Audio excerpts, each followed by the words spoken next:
You're listening to the Back Home Network, presented by Home Field Apparel.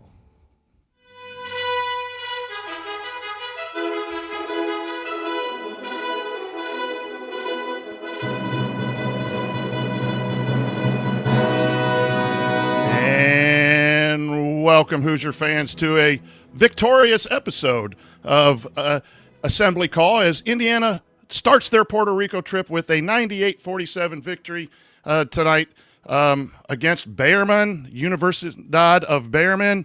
We'll just talk about the opponent, but it was 98-47.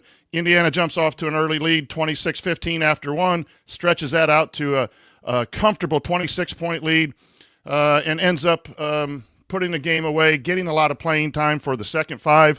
All 10 players scored, all 10 players assisted, according to unofficial stats from several of the IU media people. And a good start to the Coach DeVries era. We'll talk about a game that we didn't watch and don't know a whole lot about other than our friends in the IU media sphere who did a good job tonight reporting from Puerto Rico. But let's start tonight as we do every night, every postgame, and that is with our banner moment. And for me, 21 threes attempted in the first half. Yes, Indiana only hit 6, but as I mentioned to someone on Twitter, we're not really going to get wrapped up in details about what's good and bad statistically or even the results, because the competition is what the competition was, a collection of all-stars from Puerto Rico where the talent and height and athleticism in Indiana was just superior. But you can look at trends and how this Coach DeVries run program might be playing the game of basketball, and that's what we're going to talk about tonight. But 21 attempted threes. I have not seen an unofficial number of total threes taken in the game. We'll probably try to find that for you at some point. But it's basketball. It's in August. Yes, the Indiana football Hoosiers are number one on our hearts right now as we can't wait for that to get started. But it is Indiana basketball, and it is a new style of basketball. So a good start for Indiana tonight to get it on film, to get some players to play. And joining me is my co-host Ryan Phillips and Dr. Galen Clavio. We're going to talk Indiana basketball. Let's get it started. Ryan, your thoughts tonight as Indiana starts a new era of Indiana basketball. Well, I think the reaction from everybody, I was texting with some people who were in the arena and obviously following along on social media. Unfortunately, we weren't there, but was a lot of people were talking about just how fast Indiana was playing and how much movement there was. And I think some of that is going to, I believe that, but I think some of that is just to comparison to what we've seen the last 8 years. It's going to look lightning fast comparatively, but a lot of movement and a lot of ball movement and a lot of activity defensively were the things that people were talking. A lot of transition, a lot of getting up and down the floor. And again, some of that due to the competition, they'll probably see a step up in the next 2 games. But for now, a lot of unselfish play, ball movement, shooting, all the things that you want, quite frankly, in modern basketball. And so I think that everybody's really excited about the direction. That's what I took away from the people I was talking to. They're like, this is different and this is good. Obviously, there's a team that's going to take some time to gel as they get into the full season and all of that. This trip should help with some of that, but a lot of speed, movement, and a very smart man once said to me, Coach, move people. If you want good offense, move people, move the ball. His last name started with T. I don't know the rest, but but that seems to be what Indiana. I'll take credit. Yeah, you should. Well, thank you. But I think that's what Indiana is doing a lot of this year, and will do with this new regime. Galen, as you didn't watch tonight's game along with the rest of us, but we watched along, refreshing the Indy Star from Zach Osterman and Josh Pose from Inside the Hall and Daniel Flick from SI, Hoosiers in SI. We got some videos that he has allowed us to show you guys tonight. And just, the Daily Hoosier, Mike Schumann, everywhere. I think I need rehab trying to follow all of this. But as you did that as well, what are you thinking tonight about the start of the DeVries era? Well, you mentioned it right off the top, 21 threes. There were only 7 games all of last year where Indiana shot more than 20 threes in a game. So that's a nice start. On the individual level, it really sounds like we expected, like Tucker DeVries is going to be a primary focal point of the offense. Lamar Wilkerson, Tatum Connerway, both playing big roles. I think that none of that is necessarily surprising. Zach Osterman appeared to be impressed with Reed Bailey, which I think was kind of an open question as far as how he would look. And obviously, we're divining things off of a thrown-together team on the Puerto Rican side playing against an IU team that's at least had some ability to practice together for a few weeks. But what I liked hearing about was the ball movement, the fact that they were looking for outside shots even when there were possible layups. They're looking like they're going to try to spread the floor and really get this offense flowing in a much different way. I don't know that we can take much out of the defensive side of things. I know that's going to be an open question, but I think it's enough right now for this IU team to be able to put things together offensively, figure out that system. And the fact that they had guys coming off the bench, like Trent Sisley, who we weren't totally sure he was going to necessarily migrate up to this level. It looked like he could score. He's looking for the basket. He's comfortable being the guy taking shots. I think those all bode well for what we'll see as we move forward. And I just can't wait to see what else we get out of this team as they're down in the islands, or the island, I guess it will be, for the next couple of days. I think the important thing that you said there is learning how this team's going to play. That's what the major takeaway of this trip is. You know, obviously playing in the Big Ten, playing in Kentucky, playing in Louisville, they're going to have to play at a certain level. That's still to be determined with months of practice and everything. So don't get too worked up on stats or results or the wide margin of victory that happened tonight, but try to look at style and pace of play and shooting the three. I think everyone who followed like we did will come away happy with that. Also joining us is Coach Bob Moats, who also didn't watch the game tonight, but has lots of comments about it. Coach Moats, as you watch Twitter and other sources, how are you feeling tonight?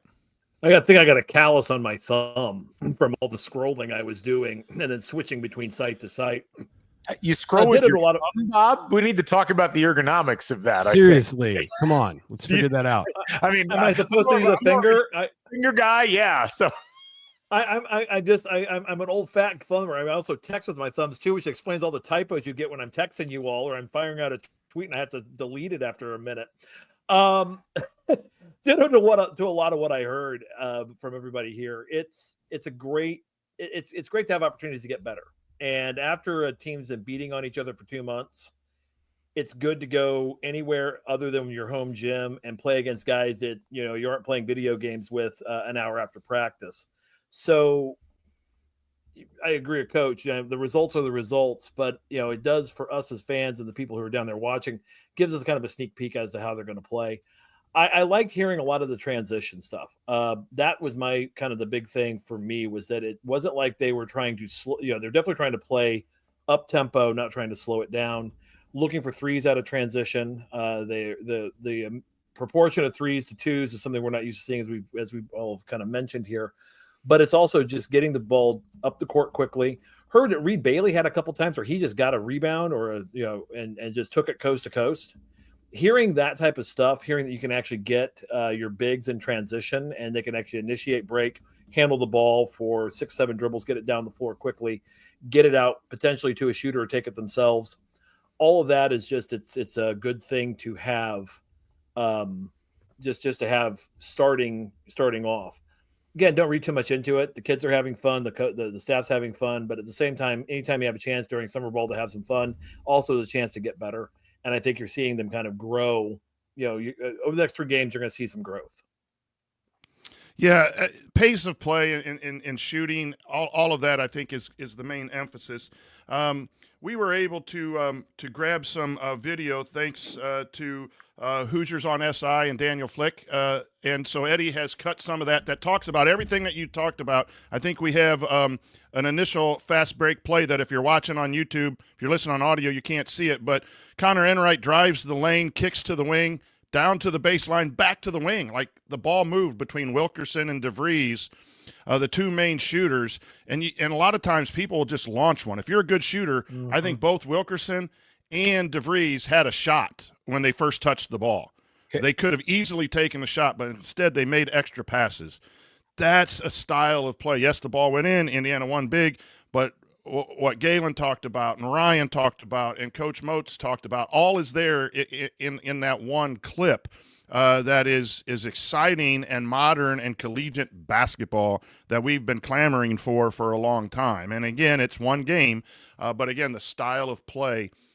So tonight's starters, let's go to personnel, and you can go anywhere you want. I'll come to you first, Galen, then we'll go Ryan and back to Bob if we would. But tonight's starters, Enright, Conneray, Wilkerson, DeVries, and Bailey. And Galen, you had mentioned that Wilkerson and DeVries are going to be the main focus on that. If you want to talk about them, you can. Or if you want to go a different direction on any of those starters from the stuff that you heard tonight, please take it in that direction. But that's an interesting starting five right now for your Indiana Hoosiers. It is. It is reminiscent of something I remember us talking about back in the spring when people were lamenting Indiana's, up to that point, like theoretical lack of landing guys in the portal. And it's like, they already got a guy who was one of the top probably 5 targets in the portal in the entire cycle, in Tucker DeVries. He's going to be, I think, a guy that by the end of his time, people are like, wow, that's a guy I'm going to remember for a long time in Indiana uniform. Like, he's got that potential. So I'm not at all surprised that he's in the mix. And, Wilkerson, again, is a guy that they had to go out and get. They really had to out-recruit some pretty good other programs to bring him in.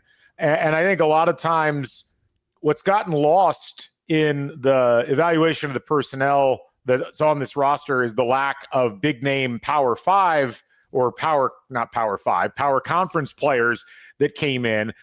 And that's fair to some degree, but you've got to remember that these guys are talented, and several players every year now we're watching rise out of the lower reaches of Division I, or at least the middle reaches, come up and play at the top level. So obviously those two, I think Tate Connerway is going to be a really fascinating piece. And I'm curious to see the fact that Indiana went 10 deep, but you had those guys starting, and that group was the first group that sat down. From what we heard from Zach Osterman, they sat down about halfway through the third quarter because the game was so out of hand. I think you can take something out of that as well. I am really fascinated what happens at the point guard position. And right at the point guard position, you saw what he did before he transferred to DePaul. And then there was a question of, well, statistically and just vibe-wise, is this who's going to be running the offense? Do they go a different direction? Do they go more of a kind of a non-traditional point guard setup? I like the fact that he's out there starting right now. I'm curious if it ends up being more of a committee thing and how they end up managing the guards on the roster, for lack of a better term, because there's a ton of what we would, I guess, historically classify as like swingmen or wings. That's where I think of the bulk of the offense is going to come from. It's a really interesting starting point, and I think a starting point that is versatile and probably pretty hard to guard, especially if you've got the kind of ball movement that we saw just in the few clips and from the anecdotes that we heard from folks. So, Ryan, the starting unit gets out to a 16-8 lead tonight, according to sources, and DeVries hits 2 threes and Wilkerson hits a 3, right? And then they don't end up being the leading scorer, obviously, from sitting for most of the second half.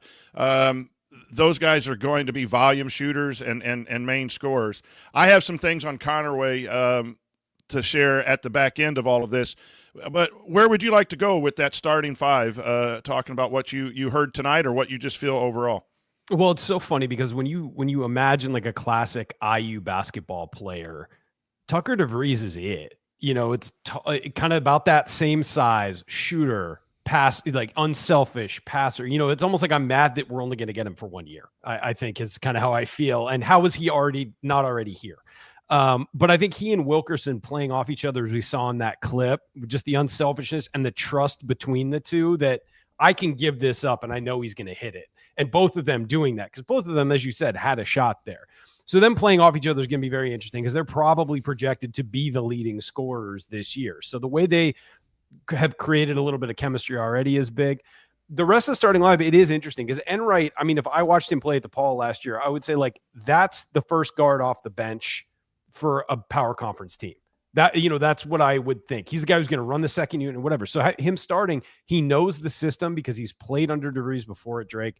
So I'm wondering if that's going to hold up over the long term, or if they're just saying, nope, you're the point guard, go. And I don't think it'll be a detriment if he is. It's just interesting that that's where you've gone first. Connerway, a lot of people were impressed with him tonight that I was talking with, both defensively and the speed he played with offensively and the confidence he was shooting with, which he was not tabbed to come in as like a great shooter, solid, not spectacular, but apparently he was playing with a lot of confidence. And Galen made a great point about not having Power 5 guys come in at key roles necessarily.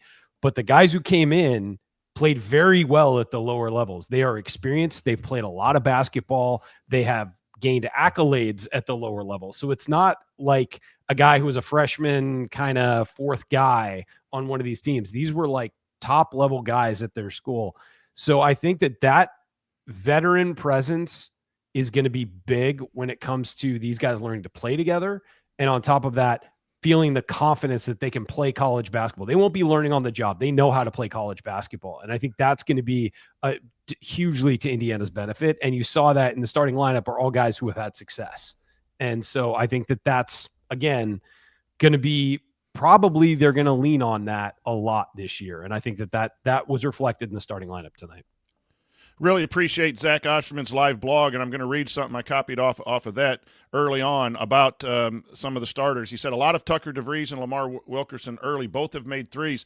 Wilkerson doesn't mind giving himself the green light when the defense sags. I love it. But then the best understanding of the offense clearly lies, unsurprisingly, with DeVries, who just hit another triple as I typed this. That's, again, the two main things. Thanks, Dad. Coach Moats, your thoughts on Indiana's starting five? Any way you want to take it? I'll do another response to that quote from Zach Osterman. When you're a 40% 3-point shooter and they sag off you, drill it. Just shoot it, because that's the sort of attitude that we need. That's the best offense, is that you take advantage of opportunities the defense gives you, and that's exactly what you design sets to get your guys into position to do. They give it to you, you take it. I've always kind of been of that opinion that both Enright and Connerway would probably start together as the season began, because I wasn't really sure about where Nick Doran and Josiah Miles were going to be from the 3 spot. Now it's important for us to remember, I think Nick Doran is still injured, and he's correct. He did not play tonight. Point. So there's that element that you could bring in, that could be brought in later on in the season, or when the season gets started, once Doran, if he gets back up to 100%, may end up in that sort of 3 role, or that other forward role. But I do think it's important to have multiple attackers. One issue I think we ran into the last few years watching IU play, at most at times you had maybe a driver and a half or 2 drivers out on the floor at any given time. When you look at how these guys played at their past schools, looking at Wilkerson, DeVries, in addition to Enright and Connerway, all of them had over tonight. Am I buffering? Okay. All of them had basically 25 to 30% of their times being used in pick and roll as a ball handler. So all these guys are capable of attacking the lane. Key is you have to attack the lane and go to, get defense moved, and that's what gets your shooters open on the perimeter. I think we saw a lot of that tonight from what we've heard on the reports and just what we saw in the stats. So I'm okay with kind of where they are in the lineup. I think that Enright could be someone that, along with Connerway, can give you multiple options to attack the lane with him playing. I'm gonna talk about Connerway a little bit. I think he's going to be an interesting player and a vital player for Indiana coming up. Tonight he hits a 3, which is going to be important, his ability to shoot, because he was a little bit under 30% last year. But his ball pressure, and we saw a lot of tweets about Indiana creating offense with their defense. He makes a nice assist. There's a clip. I don't know if we have that clip on the fast break where he hits a big, and it wasn't an easy pass. I think Eddie, you had that clip. That was a clip that you had down there in the room. If you want to pull that up. But he's a great passer, and he's a great scorer at the rim if he can shoot the threes. Here's the clip if you're watching tonight on this fast break, and you see him on the left side. There's not a really good angle to get that in to the big there, but he has an idea of trying to pass ahead, not trying to force it and make a play. that's not easy, and that's the kind of stuff that Conaway does. But I'm more excited about his ball pressure and his tenacity on the defensive end. It sounded like they had that tonight. And so a Kentucky writer who I know and follow says he was commenting about Conaway tonight, says he has athleticism, physicality, and he will make a difference defensively, that IU did a good job of surrounding him with shooters and skill. And the question just will be, can he shoot from the outside and then pull people out so he can blow by people? So there's one of your rival beat reporters that is really praising Tanner Conaway. So I think that's an interesting starting lineup. There were a couple people injured. Drake did not travel with the team too, I heard. I don't know what that is all about, but Indiana was down a couple players, and their big that they got from overseas has not yet reported. Alex Ristic did play and did show up and play. We'll talk about him. We'll take a real quick short break, and then we'll come back and talk some more about Indiana's nice win down in Puerto Rico.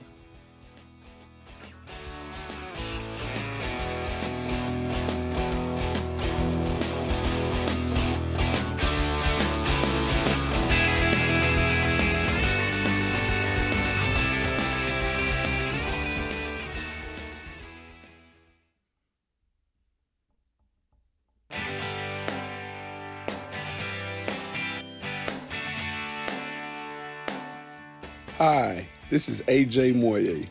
What's the only thing better than upsetting Duke in the Sweet 16? Celebrating it with friends afterwards. Join Jared, Andy, Ryan, and Coach for the assembly call after every IU basketball game. Go Hoosiers! Welcome back to the Assembly Call post-game show, a post-game show in August. Of a game that we didn't watch, but we're having a heck of a good time talking about it. I'm the coach, Brian Tonsoni. I'm your host. I'm here with Galen Clavio, Ryan Phillips, and Coach Bob Moats as we're dissecting all the tweets, all the comments about this game to try to give you a little bit of insight about what's going on. A couple players, fellas, that we haven't talked about. And, Eddie, there's a clip there that involves both of these players with the little give-and-go action, which is more Bob Moats and I's time of basketball, the old give-and-go, old-style basketball. But, Ryan, I'm going to come to you first. What do international players bring? And we don't know, at what level they are, but how important is it for Indiana to recruit? And what do you think these two young men are going to bring to the Indiana basketball program?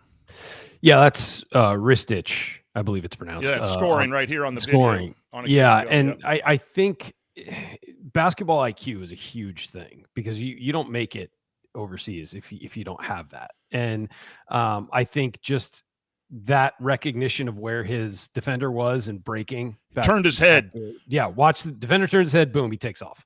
And that's a concept that DeVries is going to run no matter where on the court. Sorry to interrupt, but you're used to interrupting us, so I just want to interrupt you there. But that turn of the head, something for fans to watch, and defenders might make a basket cut immediately if they see their defender do that this year. Go ahead. First of all, I'm never going to get upset at you for interrupting me. Yeah, it would be that would certainly be hypocritical. Hypocritical, yes. Yeah, just a little bit. But what the other thing to notice in this clip is the lane is wide open.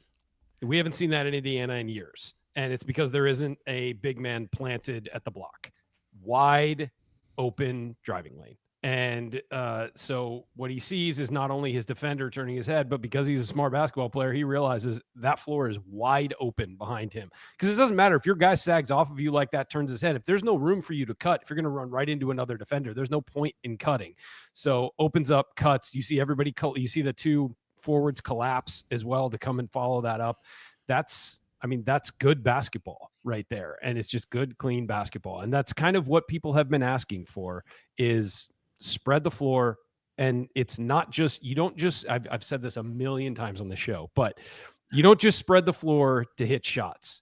You spread the floor to open everything up. And that includes driving lanes. That includes one-on-one opportunities for post guys. It includes everything. Spread the floor, you open the floor, and it creates opportunity. And so that's what you're seeing out of this. And all the clips we've seen, the lane is open. And that means if you are better than the guy in front of you, you can beat him. Or if you're smarter than the guy in front of him, like right there, you can cut back door for a layup. I want to add credit Hoosiers on SI. I want to make sure I give appropriate credit to Daniel Flick for using his videos. Go ahead, Galen. Daniel Flick all over the place with the videos, the hero of the hour for IU fans across the globe. But to add on to what Ryan was saying, I kind of feel like we've been gaslit the last few years when we've been looking at offense, and offense has been discussed, and there's been a lot of, I know more about basketball attitude from the IU coaching staff.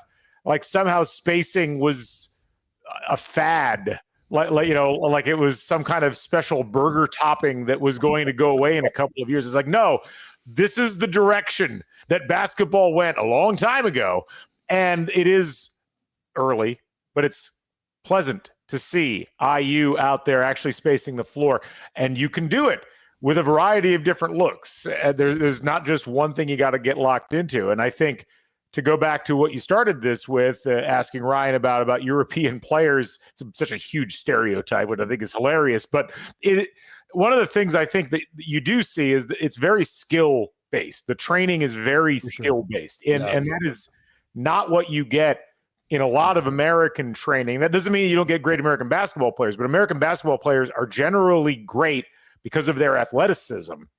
European players are generally great because of their skill set. If you've ever listened to current NBA players not named Nikola Jokic trying to describe Nikola Jokic, it does not compute in their heads why he's so good. They acknowledge that he's great. They cannot quite get their heads wrapped around why, because it's such a different approach. And I think what you see with DeVries' offense, and what got many of us so excited about DeVries being hired at IU, was the fact that he grabs a lot of these principles that we've all seen in modern basketball and seems to be willing to plug the right types of skill set players into that. And the fact that he's dipping into the European pool because he's seeing some things there should get everybody pretty excited. I'll add this. Just one thing on the European player. Watch European basketball and watch highlights of European basketball. It fits this system. It's a lot of spread out. As Galen said, highly skilled, intelligent cuts. Things like that are prized over there. I mean, look at Luka Doncic is not the greatest athlete in the world, but he's one of the greatest basketball players in the world because of his skill, his skills. And Nikola Jokic, that goes for him as well.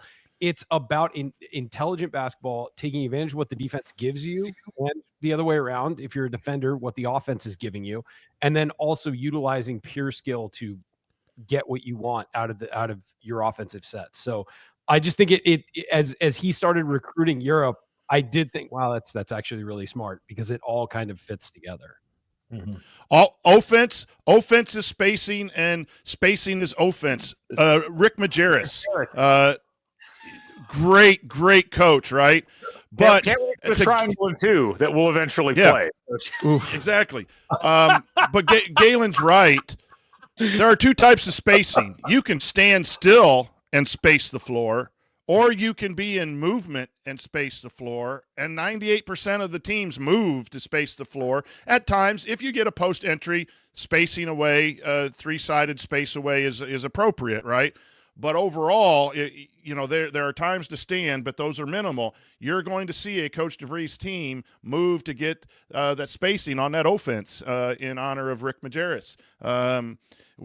Just tons of good stuff from Rick Majerus, but you are going to see that movement. I think that's very important, Coach. Loved seeing not just the cut, but and chins on the rim the whole way. That head was up. He caught the ball, fluidly. The whole back cut was beautifully done. Exactly the right read. Kid was ball chasing. But how about, again, looking at it takes two guys to pass and catch? Look at the passer in Reed Bailey. He catches it, gets it high, looks at it, sees exactly what's going to happen based on reading the defense, knows that Ristic's going to be cutting, hits him with the perfect pass, inflow, boom, easy layup. So that shows a connectivity that, again, we really haven't seen a whole lot of, or that out of Indiana the last 8 years. Oftentimes they would be thinking, and especially with sets, they'd be looking at, well, what's the next progression in the set versus, okay, now I just saw what the defense gave us. I could take advantage of this quickly on the strike. So not, again, Ristic's cut was great and exactly what you want out of, especially out of a freshman. But you're looking at Reed Bailey, talking about that experience we were talking about earlier. That's what an experienced college big who played on the perimeter and had, I think, a 29% assist rate last year, gets you in those situations. So I'll just say that's just great footage, and it's what some of those little nuggets you get from here. You don't want to read too much into it, but it's at least in the right direction. And Ristic's only been with the team 2 or 3 days, so that move is typically that fundamental play that we're talking about, right? Didn't he fly into San Juan? Design. Didn't he fly into San Juan? I believe he's here because I think he did a photo shoot before he went down. So yeah, I think there was a little waypoint there in between. So he got a couple hours of Indiana heat, and then he goes to Puerto Rico to cool off. And so that clip is just natural basketball ability, maybe with a little bit of quick information on what's expected out of him. Let's talk Reed Bailey, fellas. There was a tweet that said he grabbed a rebound, went coast to coast. We've seen that with Trace Jackson Davis a little bit. His passing was shown in that clip. DeVries hit him on a few lobs on some screen and rolls. Everyone was, and we will be defensive. We haven't talked anything defensively. Zach Osterman said there was some switching problems or whatever else, but Indiana's going to be outsized in the post at times, and that might come back to haunt us. But Reed Bailey is also a threat on the other end that traditional bigs are going to have to guard. Ryan, your thoughts on a 5 like Reed Bailey? Yeah, I mean, I'm curious to see how he works in this system. I mean, we know he's got ball handling skills, he's got passing skills, and those typically translate with players no matter where they go. He averaged a lot of points at Davidson as well, and so that doesn't necessarily always carry up a level, but passing, ball handling, vision, those things carry. As far as defense, I don't know. He's very skinny. I don't know how he's going to match up with Big Ten bigs. I mean, I think that is the one concern with Indiana is just, can they match up physically on the inside with Big Ten teams? And we don't know. We will see. And it seems like they're trying to make up for that with active hands and speed and those things, which can work. I mean, it's not like this is an abstract formula to combat that. Wow. But at the same time, we'll see how it works, and it's going to take us, it's going to take time to know how that's going to work out. I'd also argue that despite having an overabundance of post players and post minutes, Indiana hasn't measured up physically with the rest of the Big Ten the last several years anyway. 100%. 100%. Why keep banging your head into the wall from that personnel set? Agreed. And I think with Reed Bailey, we've heard this a lot. And I always point back to those Michigan teams that made multiple national championship games. Did they match up physically with the Big Ten? No. Did it matter?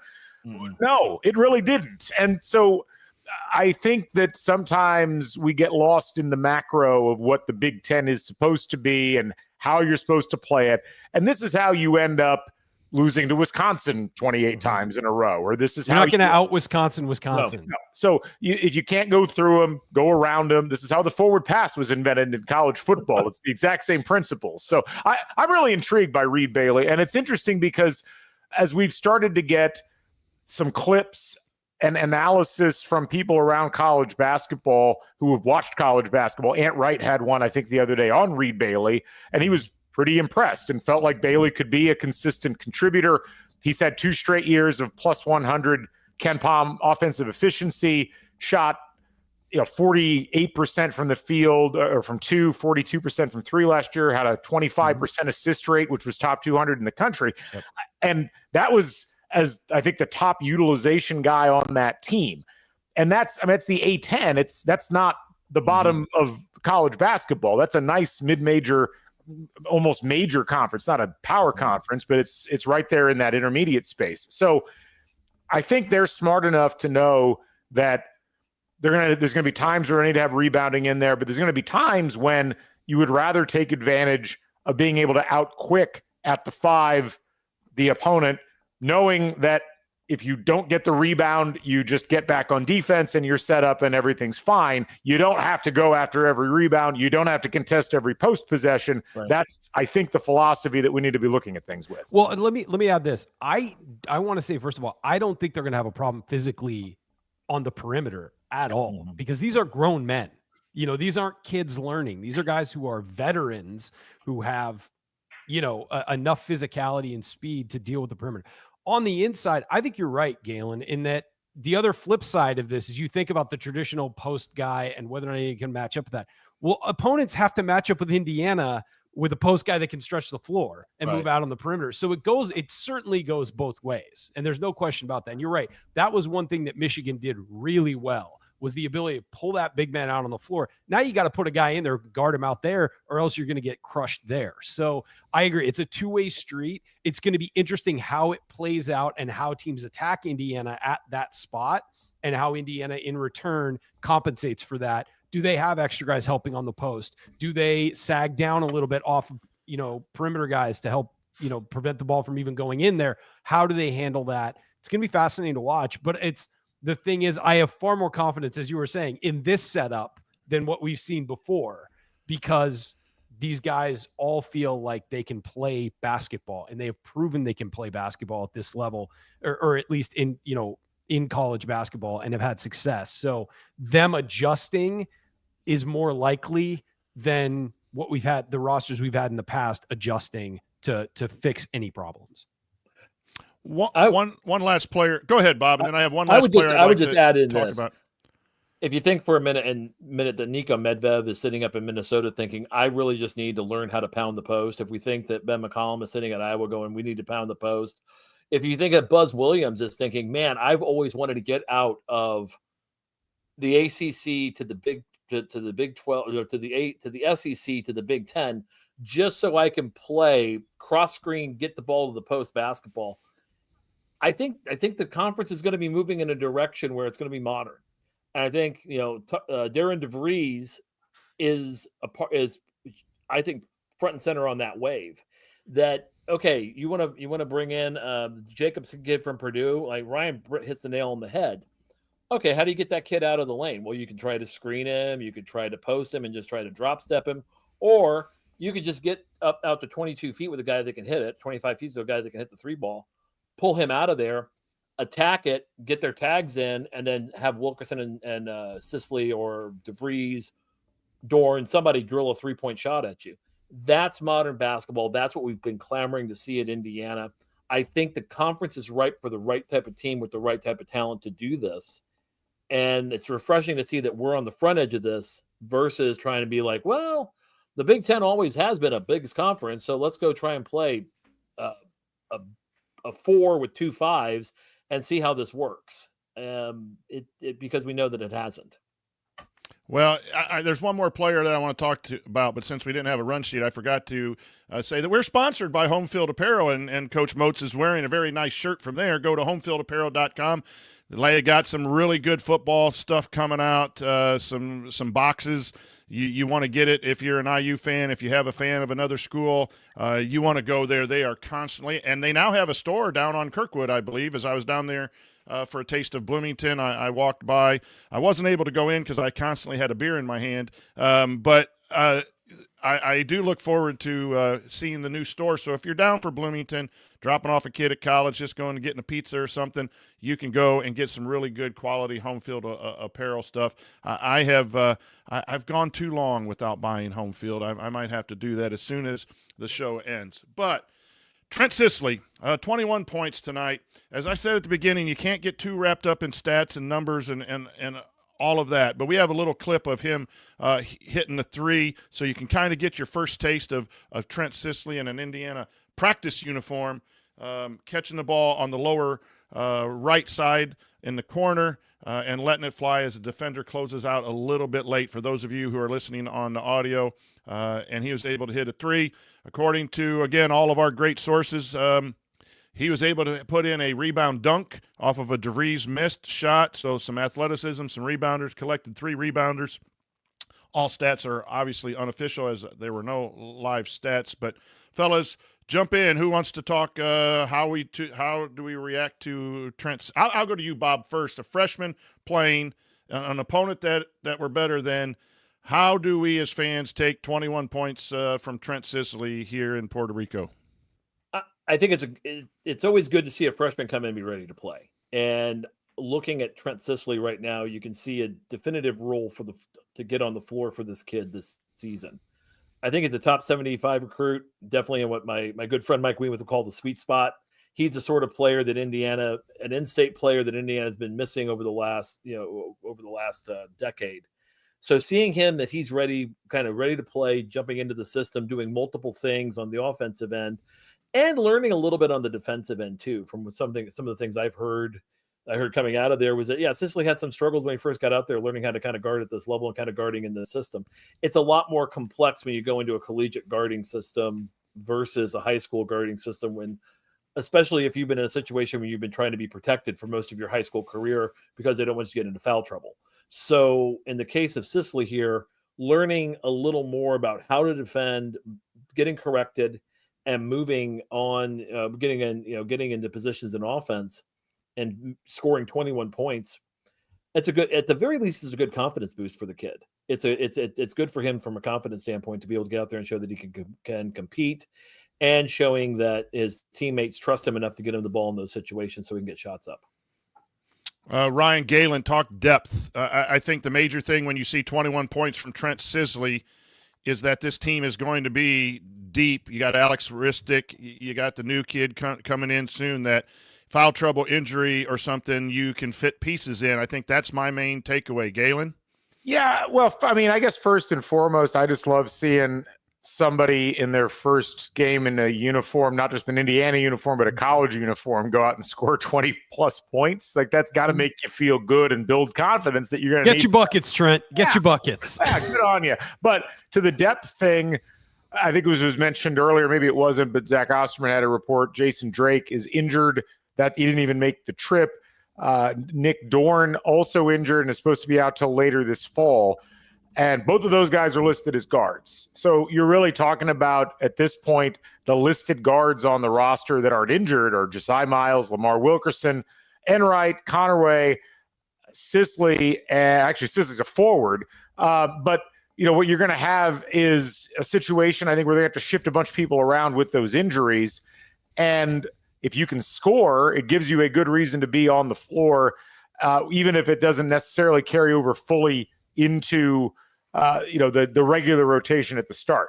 But at this point, I'm kind of looking at it like this. This appears to be a team thus far that DeVries is building with a lot of camaraderie at the heart of it, with the focus on an overall team effort. I don't know that a lot of minutes are going to be guaranteed necessarily, especially earlier in the season. But the flip side of it is, I think there's going to be opportunities for guys to stake their case for minutes as they head into the later part of the season. Sisley was kind of the forgotten piece for a while in the recruiting. He wanted to come to IU. He had every opportunity to go somewhere else. Mm-hmm. And if he can both build some confidence and demonstrate that he can be out there and contribute, well, great. I don't know that that's what people were necessarily expecting with this roster with so many older guys. That's an unexpected bonus if we see it continue.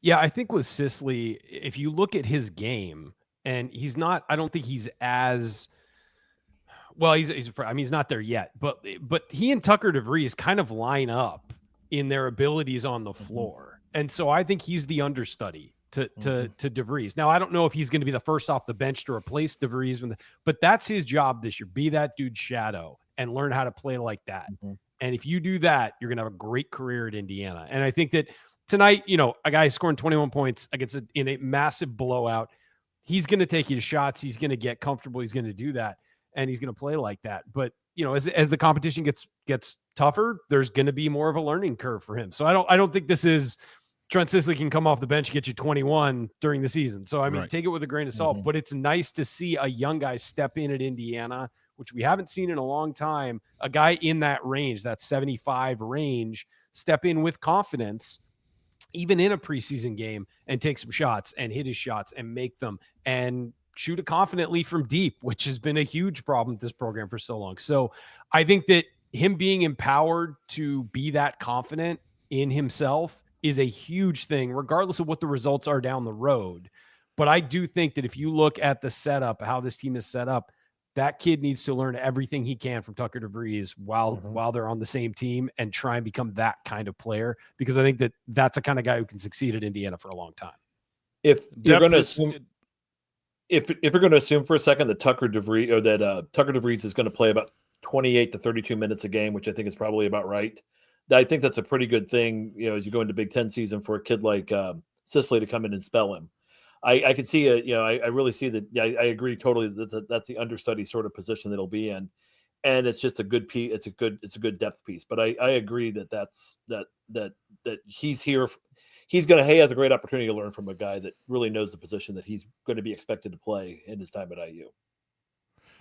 Supposedly, all players scored and all players had an assist. I can't verify that, but again, the depth piece is what is being developed, and the importance of this 3-game stretch here in Puerto Rico. The next game is Saturday, I believe, is to get stuff on tape, get your system in. When we come back from the break, we'll talk about the one thing that Zach Osterman said was a concern early, which was a little bit of defense. We'll go over the unofficial box score, and then we'll have some final comments on Indiana's victory tonight in Puerto Rico. Stay with us.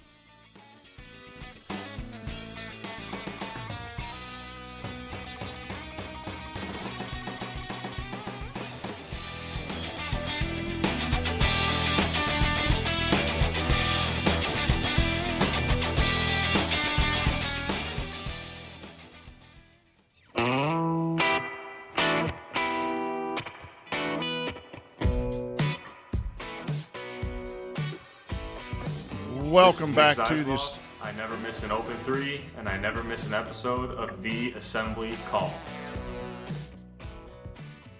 Welcome back to the Assembly Call. I'm in preseason form as well. I'm the coach, Brian Tonsoni, here with Galen Clavio, Ryan Phillips, and Bob Moats, and we're discussing Indiana's victory in its first exhibition game down in Puerto Rico. And, fellas, the one thing that we did hear from Zach Osterman was that defense was a concern when they had the open practice, and I think Coach even said that the defense, everyone comes from different defensive backgrounds, and so your terminology and where do you help and where do you funnel the ball and how do you close out is all new with all of these players, and so the defensive package is something that is going to be a work in progress for this team. And while Indiana won convincingly tonight, Zach did write the following. He said that defense is a work of progress. A lot of issues were occurring in help and switch situations where two players were staying with the same person. There were some problems on guarding screens. I don't know how they're guarding those things. You'll get that when you watch the game. Is it third man through? Are they going over the top and bumping? All of those types of technical things, but there was a little bit of problems early on when it was like 18-15 early in the first quarter. Part of that is playing together for the first time, figuring out what the other team's going to do. The important thing on defense, fellas, was that Indiana wasn't getting beat off the dribble very much. That'll be a concern when you get to better talent in the regular season. But Connerway, DeVries, and Wilkerson were creating possessions with turnovers, leading to runouts and easy offense. And Zach finishes up his comment there saying the Hoosiers' defensive shortcomings right now are more structural than skill-based, which means over practice they should get better, and another good reason that they're down in Puerto Rico. Ryan, as you hear what Zach said, your thoughts, again, without seeing how they were attacking defensively today. Sounds like a bunch of guys who haven't played together before and need to build chemistry. Simple. I mean, it's simple as that. And that's what you should expect. New guys, never played together before, new system. It's going to be rough. And it might be rough going in the season. It might be rough in season for a while. And that's going to take time to develop. You can develop offensive chemistry without playing against, without the real game flying. I think in game against new players every time, you're going to have to develop that chemistry on the fly. And I think you can build a base there, but I think offense, you can create chemistry 5-on-0 and then against, your own teammates defensively. But defensively, I really think you have to go through it. And so I think you can get a nice base going of just playing together, getting used to the switches, getting used to the system, all of that. But it's going to be, and I think they're going to have to outscore teams early as they figure that all out. And again, this is the downside of the transfer portal, and a lot of teams are going to deal with it. It's not just Indiana; tons of teams are going to deal with it. Bunch of new players having to learn each other on both sides of the ball. It's part of the deal nowadays in college basketball. So that's why, obviously they had to do this year, but you want to hope in the future you're building in players who've been in the system for a while that can come up and sort of lead the charge as you go through it. Luckily, guys like Enright and Tucker DeVries have done this before, so they'll probably be the guys that people lean on as they develop that chemistry. Galen, your thoughts where this team kind of is now and may be at some point in the season defensively, and how can they overcome some deficiencies? You had made a good point about the big and how sometimes we always say the Big Ten, you need a big to match a big. Concerned or not concerned, or what are you going to look for as the season progresses? I'm going to be consistent in saying that with this team, I am anticipating there being some growing pains early. And I think defensively is where you're going to see a lot of those growing pains. And that is largely, I think, due to two things. One, you're going to be playing some teams that are just going to have superior cohesion. And that's going to be difficult for a team that's still just trying to figure itself out and how they're playing. But also, when you get right down to it, like, and we'll find this in the Big Ten, but with some of these non-conference opponents that Indiana's got on the schedule, you've got a higher caliber of athlete, which that's due to the fact that those players were recruited very highly. That's generally the driving force in a lot of cases. It's the projection of not just can you play in the NBA, but can you play at a really high level physically in college ball? When you're getting a lot of players from mid-major level teams, a lot of times they're more than adequate physically, but they may struggle initially against bigger, stronger players. And I think Indiana's going to run into that a little bit. So they're going to need to be very smart. But I think more than smart, at least from what I'm grasping about DeVries' approach to defense as a coach, they're going to need to understand where they're going to have to be. They're going to need to move very quickly from one spot to another as they're trying to take care of business. And that's going to take a little bit of time for everybody to know what they're doing and where they're supposed to be at. And so I'm not going to worry too much about it. You know, when you look at adjusted defensive efficiencies at West Virginia last year, they were actually great right out of the gate. Like, they only had one game, I think, out of their first 14 where they allowed adjusted more than a point per possession. And that's really good. And that was including playing, Gonzaga, Louisville, Arizona. Like, they actually played pretty well, but they had a higher caliber, I would say, of baseline athleticism than this team might have. But I want to see. And I guess that's where I'm at right now, is I need to see a little bit more before I can say one way or the other. Bob, the question to you is, how do you go about as a coach fixing it, and what are the keys to fixing obviously a new group of guys? How do you get them collectively together as soon as possible within the season? Philosophically, you have to be clear, and you have to kind of get everybody on the same page and kind of working as to what what you're really trying to accomplish, other than, obviously you're trying to stop the other team from scoring. So that's your key there. So how you do that is the devils are in the details. I think initially you have a bunch of guys, and especially when you look at a kid like Sisley coming in as a freshman, or Ristic coming in as a freshman, understanding that you may have to be a little more disciplined in how you guard, especially the ball, is critical. I also think in situations that you have to have clear switching protocols or clear ball screen calls, making sure that everybody kind of knows they're on the same page. And I think today's August 6th with a group of kids, and one of those kids has just gotten off an airplane from the former Yugoslavia and has been here 3 days to swing right down to go to Puerto Rico. Yeah, you're going to have some connectivity issues on defense. One thing about DeVries that I really liked looking at in the offseason was how he defended, and a lot of what he was looking to do was really just disrupt passing lanes and really get teams out of what they were wanting to run. For years when we saw pack line type defenses that were just designed to kind of just put walls up in front of penetration, which I think you'll see some of that with Indiana. They'll be focused on stopping penetration just because they really don't have rim protection to rely on. But he's really good at getting guys in those passing lanes to force action away from where the offense wants to do it. That takes time to figure out. And that also takes time for guys to communicate where they're supposed to be, when they're supposed to be there. One final point on this, we saw how many of these guys had more than 25 minutes? None of them. I mean, from what I'm gathering, you were throwing in all sorts of different stuff just to see how these guys played together in certain situations. So I don't really see a world where I see a whole lot of Harris and Bailey playing on the floor together for 20 minutes. What I really see here is a situation where you had guys that were just trying to figure out where they were going and trying to just trying to just learn the lessons they've been learning in practice in a different environment with an opponent that isn't wearing their reversible side of the jersey. As we wrap things up, the last subject I want you guys to comment on is any of the stats. I know I've seen an unofficial box score, and we're not going to put up an official box score. Well, I don't think. Our buddy Chad has DM'd me a box score. Okay. So if we take we can use it. We're good to use it. I think it looks like the official box. So okay. Yeah. All right. So I think producer Eddie has it. So go ahead and just jump in on any stat. I like seeing some double doubles. Mm-hmm. Go ahead, Ryan. Oh, I was going to say Eddie has an unofficial one from somewhere, from what I understand. Oh yeah, But he doesn't have the. Yeah, I mean, from what I'm hearing, I think that Galen, if there's anything that jumps out, go ahead. Let me see. I might be able to share it myself here. Hold on a second. As usual. But as you're doing that, as you're getting that pulled up, Josh Harris 10 rebounds according to this source. Sam Alexis 10 rebounds. Reed Bailey 8. Yeah, as always, Galen gets full control over producer duties when he's guest on the podcast. So go for it.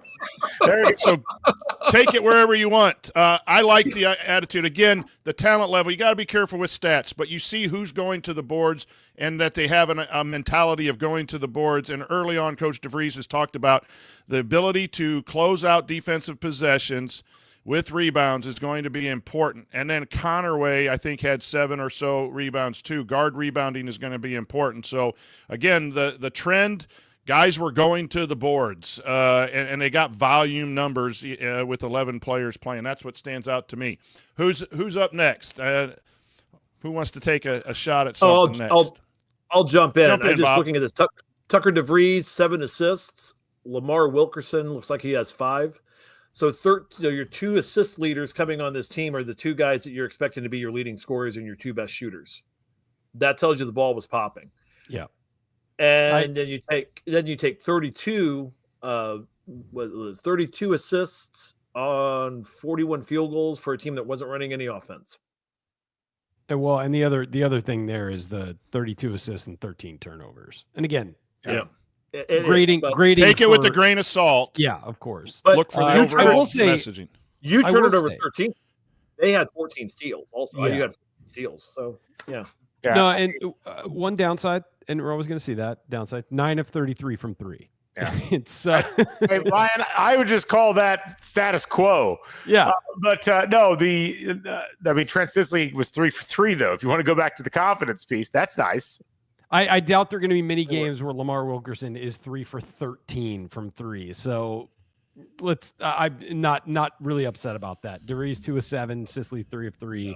No. But no, it's more about the numbers of shots and the confidence of the shots. I mean, if you go 9 of 33 from 3 and win by 50 points, you're fine with it. I will say the thing that sticks out to me, and I think this is going to be a subplot all season, the Reed Bailey, Sam Alexis axis.